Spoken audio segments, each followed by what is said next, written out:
Hello students, आज हम देखेंगे lesson 3 the fish and the duck के क्वेश्चन आंसर्स। तो चलिए शुरू करते हैं। सबसे पहले आपको यहाँ पे दिख रहा होगा न्यू वर्ड्स। तो इन न्यू वर्ड्स का हम लोग मीनिंग देख लेंगे। सबसे पहला वर्ड है पुश। तो पुश मतलब होता है धक्का देना। सेकंड वर्ड है शोर। शोर मतलब होता है किनारा, चाहे वो नदी का किनारा हो, समुद्र का किनारा हो। नेक्स्ट वर्ड है शिप। शिप मतलब होता है भेड़। नेक्स्ट वर्ड है सी। सी मतलब क्या होता है? समुद्र। सीक। सीक मतलब होता है ढूंढना या खोजना। शेल। शेल मतलब होता है बेचना। अर्थवॉर्म। अर्थवॉर्म मतलब होता है केंचुआ, वही केंचुआ जो बरसात के दिनों में ऐसे ऐसे करके चलते रहता है। लास्ट वर्ड है शेल। तो इसका स्पेलिंग देख लो, SHELL। ये वही शेल है, शंख या कठोर आवरण को कहा जाता है, जो उस हुक में फंसा था ना, इस स्टोरी में जब हम पढ़ रहे थे। नेक्स्ट है हमारा रीड एंड राइट का क्वेश्चन आंसर। तो पहला है आंसर दिस क्वेश्चन। तो पहला, दूसरा, तीसरा, चौथा, पांचवा, पांचों क्वेश्चन का आंसर हम देखते हैं। देखो, first question, what was Sumit doing? Sumit क्या कर रहा था?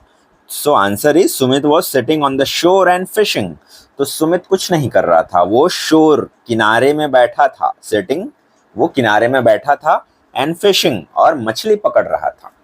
Next question is what was Bambi doing? तो बाम्बी जो मछली है वो क्या कर रही थी? वो कर रही थी, Bambi the fish was merrily swimming with her friends. अपने दोस्तों के साथ वो तैर रही थी। कैसे तैर रही थी? ऐसे तैर रही थी। So swimming with her friends. Merrily मतलब क्या होता है? खुशी खुशी। What did Bambi put on the hook? तो हुक जो था मछली पकड़ने वाला, जो कि सुमित का था, तो उसमें बाम्बी ने क्या डाल दिया? पुट मतलब डाल दिया। क्या पुट ऑन कर दिया? क्या पहना दिया था? आपको सबको याद है, शेल जो था वो। तो answer is Bambi found a king shell and hung it on the hook. तो क्या कर दिया था? अ किंग शेल को उस पे हुक कर दिया था। Why was Sumit unhappy? Unhappy मतलब होता है दुखी होना, हैप्पी मतलब खुश होना, अनहैप्पी मतलब दुखी होना। तो सुमित क्यों दुखी हो गया था? सबको पता है क्यों दुखी हो गया था। Sumit was unhappy because he caught a king shell instead of a big fish. तो उसे एक बड़ा मछली पकड़ना था, बाम्बी जैसा, लेकिन बदले में क्या मिला? एक किंग शेल। तो इसलिए वो दुखी हो गया बेचारा। What did Ducky duck really want? तो जो वहां पे डक्की डक था वो क्या चाहता था? एक्चुअल में क्या चाहता था वो? Ducky Duck wanted to catch and eat Bambi, though he pretend to be her friend। हाँ, ये बात अच्छे से स्टोरी में नहीं समझ आती है, कई बार पढ़ोगे तो। एक्चुअली में जो डक्की डक था, वो पढ़ोगे तो क्या समझ में आता था? प्रिटेंड मतलब होता है दिखावा करना, कि वो उसका दोस्त है, अपना दोस्त हूँ, ये बोलता है डक्की डक। किसको? बाम्बी को, फिश को। लेकिन वो बाम्बी क्या बोलती है कि नहीं, मैं बहुत छोटा हूँ, मैं नहीं खेल सकता, मैं जा रहा हूँ। वो बच के निकल गया। समझ रहे हो? चालाक थी बाम्बी, इसलिए निकल गई। नहीं तो एक्चुअली में डक्की डक क्या करना चाहता था? खाना चाहता था उसको पकड़ के, क्योंकि डक लोग भी तो मछली खाते हैं ना। तो आंसर क्या है? Duckie duck really wanted to catch and eat Bambi. तो वो उसको कैच करके, पकड़ करके खाना चाहती थी। दो ही pretend to be her friend, लेकिन वो क्या कर रही थी? दिखावा कर रही थी कि मैं तुम्हारी दोस्त हूं, ऐसा। तो इस तरह से हमने सारे क्वेश्चन आंसर्स देख लिए। अब हम देखेंगे हु सैड। हु सैड मतलब होता है किसने बोला। हु मतलब कौन या किसने, सैड मतलब कहा, किसने कहा। ये जो नीचे में लाइन लिखा हुआ है ना इन्वर्टेड कॉमा के अंदर में, ये किसने कहा? पहला है, देखो, व्हाट अ टेस्टी ट्रैप। ये किसने कहा है? चलिए पता लगाते हैं। व्हाट अ टेस्टी ट्रैप, कितना सुंदर जाल है, स्वादिष्ट जाल है, ये किसने कहा था? ये कहा था खुद बाम्बी, जो मछली था उसने कहा था। It is a king shall not a fish, how lucky I am. तो किसने कहा था ये, कि ये क्या है? एक शेल है, शंख है, मछली नहीं है। कितना दुर्भाग्यशाली हूं मैं, ये किसने कहा था? सुमित ने कहा था। तो answer is Sumit. You are very clever Bambi, come and be my friend. तुम बहुत चालाक हो बाम्बी, आ जाओ, मुझसे दोस्ती करो, मेरी दोस्त बन जाओ। किसने कहा था? Duckie duck. तो इसका आंसर हो जाएगा Duckie duck. But I think I am too young to play with you. ये किसने कहा था? जवाब में बाम्बी ने कहा था कि मैं बहुत छोटी हूं तुम्हारे साथ खेलने के लिए। तो इसका आंसर हो जाएगा बाम्बी। नेक्स्ट हमको क्या करना है? जोर जोर से पढ़ना है। यहाँ पे लिखा है ना, से अलाउड। अलाउड मतलब जोर से पढ़ना, कहना है। मैरिली, मैरिली मतलब खुशी से। वैसे इसका मीनिंग पूछा नहीं है तो हम मीनिंग पे अभी ध्यान नहीं देते हैं।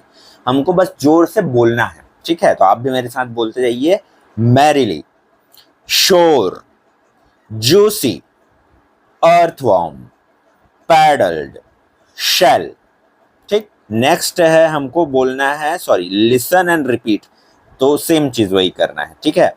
सुनना है फिर रिपीट करना है, तो आप मेरे बातों को सुनना और रिपीट करना। अच्छा, दोनों अलग अलग शी है, देखो दोनों का प्रोनाउंसिएशन अलग हुआ। पहला क्या है, SEA, तो इसको हम लोग बोलेंगे सी सी सी, ठीक है। और दूसरे को क्या बोलेंगे, शी। इसमें H है तो श आ जाएगा, और इसमें E है तो सी होगा। Sea she, sea she, sea she, दोनों में अंतर है ना। एक सी का मतलब, पहले वाले का मतलब होता है समुद्र, और दूसरे वाले का मतलब होता है एक प्रोनाउन जो हम लड़कियों के लिए यूज करते हैं, शी मतलब वह। दूसरा, सेल, शेल, यहां पे भी वही है, सेल, शेल। ये सेल मतलब क्या होता है, बेचना, किसी सामान को बेचना। ये शेल का मतलब क्या होता है, शंख या कठोर आवरण। सोर और शोर, ये सोर का मतलब तो मुझे नहीं पता क्या होता है, जैसे खट्टा वट्टा को शायद बोलते होंगे, जो भी होगा। लेकिन ये शोर का मतलब क्या होता है, हमने पढ़ा था, किनारा, नदी का किनारा, समुद्र का किनारा। सिट, शिट, सिट मतलब होता है बैठना, और ये शिट मतलब क्या होता है, कुछ गंदा चीज। ओ शिट, ये क्या हो गया, ऐसा कुछ बोलता है ना, तो ऐसा। तो ये प्रोनाउंसिएशन है, सेम सेम दिख रहा है हमको, लेकिन प्रोनाउंस, उच्चारण अलग आता है। ऐसा ही कुछ मजेदार है। नेक्स्ट, लेट्स टॉक, चलो बात करते हैं। क्या बात करेंगे, ट्विस्ट योर टंग। टंग मतलब क्या होता है, टंग, ये होता है टंग, जीभ। तो ट्विस्ट करना है, मोड़ना है, मतलब आगे जो हम बोलने वाले हैं उसमें हमको जीभ को मोड़ना पड़ेगा। देखो, she sells sea shells on the sea shore. तो देखो, श और स ये दोनों रिपीट हो रहे हैं, एक बार स आ रहा है, एक बार श आ रहा है। She sells sea shells on the sea shore, ठीक। तो यहाँ पे दिया है कि आपके टीचर की हेल्प से आपको इसको अच्छे से प्रोनाउंस करना है, ठीक। तो ये हमने कर लिया प्रोनाउंस। नेक्स्ट क्वेश्चन है यहाँ पर, was बॉम्बी clear, how can you say that. क्या बॉम्बी सच में चालाक थी, ये आप कैसे कह सकते हो कि वो चालाक थी। तो इसका आंसर देखते हैं। Answer is yes, बॉम्बी was very clever. हाँ, बॉम्बी चालाक थी। वी कैन से दिस, हम ऐसा इसलिए कह सकते हैं, बिकॉज, क्योंकि, she easily recognize the trap, क्योंकि उसने आसानी से पहचान लिया जाल को, ट्रैप को पहचान लिया, कि केचुआ लगा हुआ जो वहां पे हुक था उसको आसानी से पहचान लिया। नहीं तो वो चाहती तो उसको खा सकती थी, लेकिन वो समझदार थी, क्लेवर थी, चालाक थी, तो वो पहचान गई कि ये एक जाल है। And fooled Sumit by putting a shell on his hook, और उसने सुमित को बेवकूफ बनाया, उसके ऊपर क्या डाल करके, एक शेल डाल करके। तो हम कह सकते हैं कि Bambi was clever. Next question is, did the duck really want her to be his friend. ये तो हमने अभी अभी देखा कि क्या जो वो बतख था, डक था, वो सच में दोस्ती करना चाहता था बॉम्बी से। हमने देखा ना कि वो उसको खाना चाहता था, अभी अभी देखा। तो answer is no, the duck probably wanted to eat her, जबकि वो उसको खाना चाहता था, तो उसका दोस्त नहीं था। Next question, what would have happened if Bambi had gone to play with the duck. अगर क्या होता कि बॉम्बे डक के साथ खेलना, मतलब खेलने के लिए तैयार हो जाती। Answer is, if Bambi had gone to play with the duck might have eaten her up. क्या बात है, डक ईटन अप, राइमिंग हो गया ना, मिलता जुलता। तो अगर वो बॉम्बी खेलने जाती तो खा लेता डक, सीधी सी बात। नेक्स्ट क्वेश्चन जो आप यहाँ पे देख रहे हो ना, तो हमें यहाँ पे इसका जो विपरीत शब्द है, विलोम शब्द, जिसको इंग्लिश में क्या बोलते हैं हम, एंटोनिम्स, ये हमको लिखना है। जैसे यहाँ पे टॉप मतलब ऊंचा, तो ऊंचा का उल्टा क्या होगा, नीचा। तो नीचा को इंग्लिश में क्या बोलते हैं, बॉटम। यहाँ पे देख रहे हो ना, ये आएगा इसका आंसर। पहले टॉप का क्या जाएगा, बॉटम। उसके बाद है अंडर, मतलब होता है नीचे, ठीक है, अंडर मतलब नीचे। ओवर मतलब क्या होता है, ऊपर। तो इसका आंसर हो जाएगा ओवर। तो इसका सीधा आंसर मैं आपको दिखाता हूँ। तो हमने टॉप का देख लिया था बॉटम, अंडर का हमने देख लिया था ओवर। नेक्स्ट है फार, फार मतलब होता है दूर, और नियर मतलब होता है पास। ओल्ड मतलब होता है पुराना, यंग मतलब होता है नया, या फिर ओल्ड मतलब क्या होता है बड़े लोग, और यंग मतलब छोटे लोग, जवान लोग। पुल मतलब क्या होता है खींचना, और पुश मतलब क्या होता है ढकेलना, खींचना ढकेलना। तो ये हमने देख लिया एंटोनिम्स। नेक्स्ट है हमारा मूवमेंट ऑफ एनिमल्स। तो कौन सा एनिमल कैसे चलता है, कैसे मूव करता है, उसके लिए इंग्लिश में वर्ड दिया है। जैसे पहला है स्नेल। स्नेल कैसे चलता है, जो घोंघा रहता है वो रेंगता है, तो उसके लिए क्या वर्ड आया है क्रॉल। क्रॉल मतलब रेंगना, ऐसे ऐसे रेंगता है ना। फिश तैरती है, तो कौन सा वर्ड आया है स्विम। बर्ड्स क्या करती हैं, उड़ती हैं, तो आया है फ्लाइंग। मंकी क्या करता है, उछलता है, चढ़ता है, तो उसके लिए वर्ड आया है क्लाइंब। उसके बाद आया है बटरफ्लाइज। बटरफ्लाइज क्या करती हैं, फड़फड़ाती हैं, तो क्या वर्ड आया है फ्लटर। नेक्स्ट क्वेश्चन है स्ट्रक्चर इन कॉन्टेक्स्ट। तो इसमें बेसिकली क्या करना है, पूरे लेसन जो हमने पढ़ा है ना, उसमें से प्रॉपर नाउन ढूंढना है और यहाँ पे लिखना है, कॉमन नाउन ढूंढना है और यहाँ पे लिखना है। अब प्रॉपर नाउन क्या होता है, कॉमन नाउन क्या होता है, नीचे में दिया है, देख लेते हैं। देखो पहले तो समझो नाउन क्या होता है, तब हम समझेंगे प्रॉपर और कॉमन। तो नाउन क्या होता है, किसी भी व्यक्ति का नाम, पर्सन का नाम, प्लेस जगह का नाम, एनिमल जानवर का नाम, या कोई भी वस्तु का नाम, थिंग का नाम, क्या होता है नाउन, संज्ञा जिसको आप लोग बोलते हो। तो एग्जाम्पल के लिए क्या क्या हो सकता है, बहुत सारी चीजें हो सकती है, जैसे कि ये टी शर्ट, ये यहाँ पे माइक लगा हुआ है, ये चश्मा, ये सब क्या है नाउन। मेरा नाम देवेंद्र, ये भी नाउन है। तो हर वो चीज जिसका प्लेस, एनिमल, कुछ भी हो, वो क्या है नाउन। अब प्रॉपर नाउन और कॉमन नाउन क्या होता है। प्रॉपर नाउन क्या होता है, यहाँ पे दिया है देखो, सबसे पहले दिया है कॉमन नाउन, ठीक है। तो हम पहले देखेंगे प्रॉपर नाउन किसको बोलते हैं। प्रॉपर नाउन क्या होता है, names by which we know the people, countries, town, river, pet, month, days are called the proper noun. Proper noun क्या होता है, लोगों का नाम जैसे देवेंद्र, कंट्री का नाम जैसे भारत, टाउन मतलब शहरों का नाम जैसे रायपुर, रिवर का नाम जैसे गंगा नदी, पेट पालतू जानवर जैसे कोई डॉग वगैरह हो गया, पिंकी चिंकी जो भी होता है, मंथ्स महीनों का नाम जनवरी फरवरी, डेज का नाम संडे मंडे, ये सब क्या है प्रॉपर नाउन, ठीक है। यहाँ पे एग्जाम्पल भी दिया है देखो, सुमित इंडिया, छत्तीसगढ़, रायपुर जनवरी, थर्सडे, ये सब क्या है प्रॉपर नाउन। कॉमन नाउन क्या होता है, कॉमन नाउन क्या होता है, the names by which we call common things around us, हमारे आसपास जो कॉमन चीजें होती हैं, कॉमन मतलब कि जो सेम सेम थोड़ी होती हैं। जैसे यहाँ पे एग्जाम्पल के लिए क्या दिया देखो, एनिमल्स, जानवर में कौन कौन आ जाता है, बकरी, भेड़, कुत्ते, हाथी, ये सब क्या है एनिमल। तो ये चारों अलग अलग हो करके भी क्या है जानवर है ना। तो एनिमल मतलब ये चारों को हम लोग बोले तो कॉमन हो गया ना, तो ये हो गया कॉमन नाउन। वैसे स्कूल्स, अलग अलग प्राइवेट स्कूलों के नाम होते हैं, लेकिन है क्या, सब स्कूल ही हैं, तो क्या हो गया स्कूल। इंस्ट्रूमेंट्स, अलग अलग म्यूजिक इंस्ट्रूमेंट्स आते हैं, तबला आता है, बांसुरी आता है, और भी चीजें आती हैं, ये सब लेकिन है क्या इंस्ट्रूमेंट, कॉमन है ना, यंत्र है, तो इसी को हम लोग बोलते हैं कॉमन नाउन। तो ऐसे आपके चैप्टर में जितने भी नाम है, तो जो भी प्रॉपर नाउन है, जो भी कॉमन नाउन है, उसको लिखना है। तो चलिए मैं सीधा आंसर आपको बताता हूँ। तो यहाँ पे आप देख सकते हैं आंसर्स। प्रॉपर नाउन जो खास नाम होता है वो क्या क्या है देखो, Sumit, Bambi, Ducky duck, India, Chhattisgarh, Raipur. और कॉमन नाउन क्या है, जो कॉमन होते हैं, फिश, डक। अब फिश में देखो हर तरह की फिश का नाम आ गया, अलग अलग फिश होती हैं। हमारे तरफ तो मोंगरी और क्या क्या मिलता है, आपकी तरफ पता नहीं क्या मिलता है, जैसे वेल, शार्क, ये भी मछलियां हैं। डक, फ्रेंच, शोर, अर्थवॉर्म, शेल, हुक, ट्री, ये सब क्या है कॉमन नाउन है।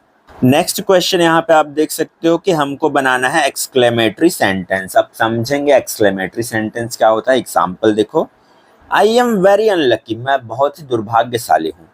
हाउ अनलकी आई एम, तो ये जो लिखा है ना, दोनों का मीनिंग लगभग लगभग सेम है। यहाँ पे भी ये बोल रहा है कि मैं दुर्भाग्यशाली हूँ, मेरा भाग्य अच्छा नहीं है। ये भी वही बोल रहा है कि मैं भी कितना दुर्भाग्यशाली हूँ। लेकिन यहाँ पे लास्ट में देखो एक निशान लगा है, ये निशान को बोलते हैं एक्सक्लेमेटरी मार्क्स, यही हमको बनाना है। तो इसमें क्या होता है, इंसान जब अचानक से कुछ बोल देता है ना कि हाय राम क्या हो गया, ये मेरे साथ क्या हो गया, अरे ओह हम जीत गए मैच, वाह, तो अचानक से जो मनुष्य के अंदर से फीलिंग निकलती है, इसको हम क्या बोलते हैं? एक्सक्लेमेटरी मार्क्स या एक्सक्लेमेटरी सेंटेंस बोलते हैं ये पूरे को। ठीक, तो ऐसे ही हमको बनाना है। He is very clever, how clever he is, वाह कितना चतुर है वो, ऐसा हो जाता है इसका मीनिंग। इसका मतलब क्या होता है? ही इज वेरी क्लेवर, वह बहुत चालाक है, इसका मतलब ये हुआ। इसका मतलब क्या हुआ? हाउ क्लेवर ही इज, कितना चतुर है वो। तो एक फीलिंग आया ना, बोलने में मजा आया ना, तो इसको बोलते हैं एक्सक्लेमेटरी मार्क्स। तो ऐसे ही हमको क्या करना है, ये तीसरा तो हमको दिया ही हुआ है, हमको ये नीचे के जो 3 देख रहे हो ना, इसके लिए हमको बनाना है। यू आर वेरी स्मार्ट, तो हम इसको क्या बोल सकते हैं? How smart you are. They are very strong, how strong they are. और लास्ट में ये मार्क्स लगाना मत भूलना, ये चिन्ह लगाना। The book is very interesting, how interesting the book is. तो ये हमने बना दिया एक्सक्लेमेटरी सेंटेंस। नेक्स्ट यहाँ पे आप देख सकते हैं फन टाइम करके लिखा हुआ है, और यहाँ पे कुछ पिक्चर्स दिख रहा होगा आपको। एक गुब्बारे वाला है, कुछ बच्चे हैं, गाय है, और नीचे एक फल दुकान वाला दिख रहा होगा, वहाँ पे कुछ डॉग है, एक औरत है, कुछ बच्चे हैं और फल है उसके। तो इन दोनों फोटो को देख के आपको क्या करना है? एक स्टोरी लिखना है, या कुछ भी उसके बारे में लिखना है कि यहाँ पे हो क्या रहा है या क्या हो रहा होगा, ऐसा सोच के लिखना है। तो चलो दोनों फोटो के लिए हम लोग कुछ कुछ सेंटेंस लिखते हैं। देखो फर्स्ट फोटो है बलून सेलर, बलून बेचने वाला। तो वो क्या कर रहा है? A man is selling colourful balloons near a house. तो एक घर के किनारे में वो क्या कर रहा है? कलरफुल बलून्स बेच रहा है। Two children are excited to see the balloons. वहां पे 2 बच्चे हैं, वो उसको देख करके क्या है? एक्साइटेड हैं, बलून को देख करके खुश हैं। An old lady is standing at the door with a stick.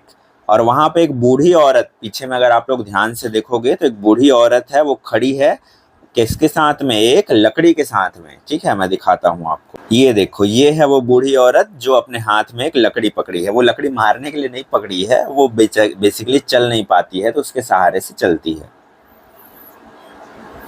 यहाँ पे एक काऊ भी दिख रहा होगा आपको। A cow is sitting calmly on the ground. तो एक वहां पे गाय है, जैसा कि हमने देखा, वो शांति से, कामली मतलब शांति से वहां पे बैठी हुई है। A bicycle is parked behind the balloon seller. और वहां पे एक साइकिल रखा हुआ है, आप लोग पिक्चर में देख लेना। तो वहां पे क्या है? एक साइकिल पार्क वहां पे रखा हुआ है। नेक्स्ट जो फोटो था, फ्रूट सेलर, फल बेचने वाला। A fruit seller is standing with his fruit cart. ठेला जिसको बोलते हैं, इंग्लिश में क्या बोलते हैं ठेला को? कार्ट। तो फ्रूट कार्ट वहां पे है, जहां पे फ्रूट बेचने वाला है, खड़ा है। He is selling fruits. तो वो बेच रहा है कुछ फलों को। क्या क्या फल हैं? लाइक बनाना, केला, ग्रेप्स अंगूर, एंड ऑरेंजेस संतरा। तो ये 3 चीजें वो बेच रहा है। A woman and 2 children, a woman and 2 children are buying fruits from him. तो कुछ 2 बच्चे हैं, एक महिला है, उनसे फ्रूट खरीद रही है। 2 डॉग्स, 2 कुत्ते हैं, स्टैंडिंग नियर द कार्ट। उस कार्ट में शायद मांग रहे हैं कि भाई हमको भी थोड़ा दे दो बोल के। Looking for food. यहाँ पर आपको दिख रहा होगा 4 वर्ड है ना, ट्री, और उसका फोटो भी है, मैंगो, पैरट यानी कि तोता, मंकी यानी कि बंदर। तो इन चारों को हमको यूज करना है। कहाँ पर यूज करना है? यहाँ पे आप देख सकते हो फिल इन द ब्लैंक दिख रहा होगा यहाँ पर। तो इनमें कहीं कहीं पे कुछ कुछ आएगा, तो ये हमको फिल करना है। तो वैसे तो आंसर आपको यहाँ पे दिख रहा होगा, ब्रदर मंकी, मैंगो मंकी, ये सब आंसर होगा। यहाँ पे पैरट होगा। ठीक है। One day a parrot saw a mango in the tree. तो एक दिन क्या हुआ कि जो एक क्या बोलते हैं, पैरट मतलब तोता, तोता ने क्या देखा? आम देखा, मैंगो देखा एक पेड़ पर। The parrot flu towards the mango. तो वो उड़ के कहाँ गया? उस आम की तरफ गया। ही सॉ मंकी, लेकिन उसने किसको देख लिया? एक बंदर को देख लिया। The monkey said to the parrot. तो बंदर ने तोता से कहा, डोंट टच द मैंगो। आम को छूना मत, वो मेरा है। It is mine. The parrot said. तो तोता ने क्या बोला? ब्रदर मंकी, ये फिल इन द ब्लैंक है। ठीक है, इसको भर लेना आप लोग। तो ब्रदर मंकी, मेरे भाई बंदर, आई एम वेरी हंग्री, बहुत भूखा हूं मैं, please let me it half of the mango. यहाँ पे एक और फिल इन द ब्लैंक आ गया, मैंगो। तो मुझे आधा खाने दो। The monkey agreed. तो मंकी क्या हो गया? तैयार हो गया। फिर एक फिल इन द ब्लैंक भर लेना। Together they at the mango, एक और फिल इन द ब्लैंक आ गया। टुगेदर मतलब एक साथ, एट मतलब खाया, तो दोनों ने आधा आधा खाया एक साथ। Thus the parrot and the monkey became friends, और इस तरह से पैरट और मंकी क्या बन गए, दोस्त बन गए, मिल बांट के खाओ, यही जिंदगी है। तो ये दोनों फिल इन द ब्लैंक भी आप लोग भर लीजिएगा। देखो नेक्स्ट क्वेश्चन में यहाँ पे एक सीढ़ी जैसा कुछ दिख रहा होगा आपको, और इसमें बहुत सारे वर्ड यहाँ पे दिख रहे होंगे। तो ये बेसिकली एक गेम है, ये लास्ट क्वेश्चन है इस चैप्टर का। तो यहाँ पे क्या करना है, और नीचे में एक लिखा हुआ है देखो, do not use proper noun. तो आपको प्रॉपर नाउन यूज नहीं करना है। प्रॉपर नाउन क्या होता है, अभी अभी हमने देखा था, किसी खास व्यक्ति का नाम, इंसान का नाम। तो ऐसा कुछ खास आपको यूज नहीं करना है। कॉमन यूज कर सकते हो, प्रॉपर यूज नहीं करना है, ये बोला है। ठीक है, तो यहाँ पे करना क्या है आपको, जैसे आपको आपके क्लास में एक ब्लैक बोर्ड होगा, व्हाइट बोर्ड होगा, डिजिटल बोर्ड कुछ भी होगा, एक नाम लिखना है वहां पे। और जो नाम लिखोगे लास्ट में जो भी अल्फाबेट आएगा उससे अगला वर्ड आना चाहिए। जो नया नाम कोई आके लिखेगा तो जो लास्ट वर्ड आ रहा है, तो जैसे मैंने फर्स्ट वर्ड लिखा मैन, तो लास्ट में क्या आ रहा है, एन। तो एन से फिर कोई नया वर्ड आना चाहिए। ये बहुत दिमाग लगाने वाला खेल है, लेकिन मैं आंसर बता दे रहा हूँ। इसको आप लोग अपने स्कूल में दोस्तों के साथ, टीचर से बात करके पूरे क्लास वाले भी खेल सकते हो। यहाँ पर फर्स्ट वर्ड आप देख सकते हैं, ईट। ई से आया ईट। अब ईट के लास्ट में क्या दिख रहा है आपको, देखो टी। तो टी से अगला वर्ड कौन सा आ गया, टाइम। टाइम के लास्ट में क्या है, ई। तो ई से नया वर्ड यहाँ पे नेक्स्ट आ गया, देखो ईयर। ईयर के लास्ट में क्या आया, आर। तो आर से नया वर्ड यहाँ पे आ गया, रोड। रोड के लास्ट में क्या है, डी। तो डी से नया वर्ड आ गया, डाउन। डाउन के लास्ट में क्या है, एन। तो एन से नया वर्ड आ गया, नॉर्थ।